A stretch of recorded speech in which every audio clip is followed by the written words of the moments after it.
This channel does not promote any violent, harmful, or illegal activities. All content provided by this channel is meant for an educational purpose only. যে update আমাদের নজর রাখতে হবে, STF এর জালে হামিমের আরো এক সহযোগী। আরো একবার জানাবো, এসটিএফ এর জালে হামিমের আরো এক সহযোগী। হামিম পিতার পর এবারে জালে আদিত্য সিং ওরফে রাজু। আমাদের প্রতিনিধি সুপ্রিয় রয়েছেন আমাদের সঙ্গে। সুপ্রিয়, এবারে এসটিএফ এর জালে হামিমের আরো এক সহযোগী।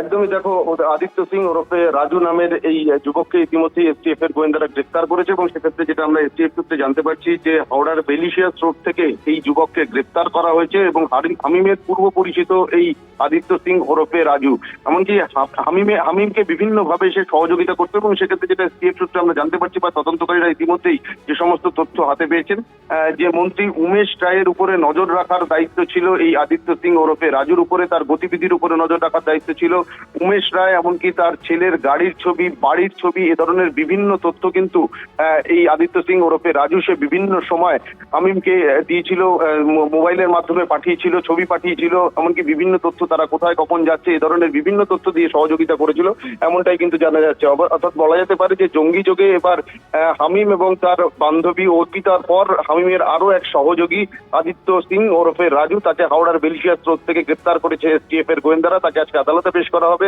তাকে হেফাজতে চেয়ে আবেদন জানানো হবে। কারণ শুধুমাত্র কি উমেশ রায় বা তার ছেলের তথ্য বা ছবি দিয়ে সহযোগিতা করেছিল, নাকি আরো কারোর উপরে নজর রাখার বা তাদের সম্পর্কিত তথ্য দেওয়ার দায়িত্ব ছিল এই আদিত্য সিং ওরফে রাজুর উপরে, সেটাও কিন্তু জানতে চাইছেন তদন্তকারীরা। সেই জায়গা থেকেই তাকে আজকে আদালতে পেশ করার পর কাস্টাডিতে নেওয়ার জন্য আবেদন জানানো হবে এসটিএফ এর তরফ থেকে। মধুকল্পিতা, ধন্যবাদ তোমাকে। হানি ট্র্যাপের মাধ্যমে পুরো প্রতিমন্ত্রী উমেশ রায়ের ছেলেকেও ফাঁসানোর চেষ্টা করা হয়।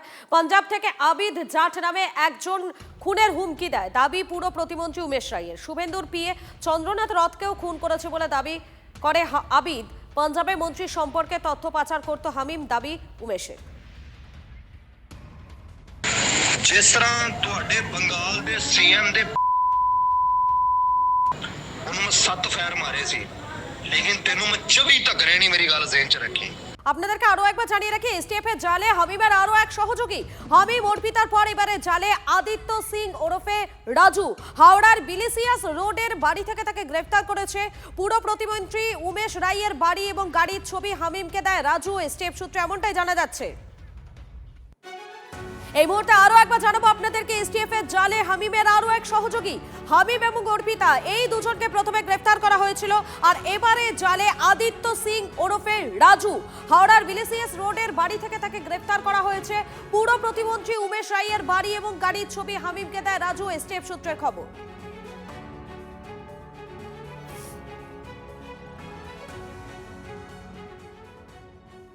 শার্প শুটার গ্যাংকে দিয়ে মুখ্যমন্ত্রীকে হত্যার প্ল্যান ছিল। ধৃত জাইশ জঙ্গিকে জেরায় চাঞ্চল্যকর তথ্য। হামিমের নজরে ছিল খুনের অভিযোগে জেলে থাকা এক শার্প শুটার। ভাট্টি গ্যাংকে ওই শার্প শুটার এবং তার দলকে ব্যবহারের পরামর্শ দিয়েছিল হামিম, খবর বেঙ্গল এসটিএফ সূত্রে। হামিমকে জেরা এবং তার চ্যাট হিস্ট্রি থেকে সামনে এসেছে এই তথ্য। বেঙ্গল এসটিএফ সূত্রের খবর, ভাট্টি গ্যাং তথ্য সংগ্রহে একজনকে ব্যবহার করে, প্ল্যান বাস্তবায়িত করতে অন্য টিমের সাহায্য নেয়। এক্ষেত্রে হামিমের কাজ ছিল শুভেন্দু অধিকারী সংক্রান্ত তথ্য সংগ্রহ করে দেওয়া।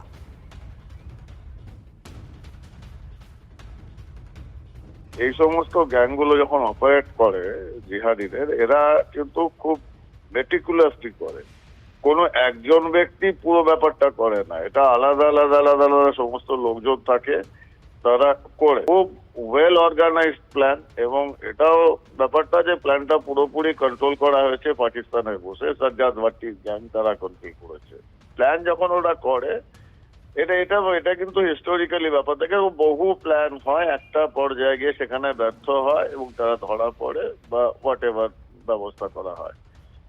প্ল্যান তো ওরা করবেই, কিন্তু আমাদের সিস্টেম যদি মজবুত থাকে, আমাদের ইন্টেলিজেন্স যদি মজবুত থাকে, তাহলে প্ল্যানের বিভিন্ন স্তরেই ধরা পড়ে যায়, যেমন হামিম মন্ডল এই স্তরে ধরা পড়ে গেল। ব্রেড ক্রাম্পিং সিস্টেম দিয়ে বিভিন্ন রকম ভাবে বিভিন্ন লোককে কানেক্ট করা হয়। কেউ টেকনোলজি দেখে, কেউ জেলের ভিতর থেকে কোনো একটা লোককে কিছুক্ষণের জন্য রিলিজ করায় অর অ্যাক্টিভেট করায়, যার নেটওয়ার্কটা অপারেট করে চলে যায়। সুতরাং এই ধরনের তথ্য পাওয়া গেলেও কতটা কোনটা কনফার্মেটরি স্টেপ দিয়ে তারা এগোবার চেষ্টা করেছিল, এটাকে কনক্লুশনে আসতে কিছু সময় লাগবে।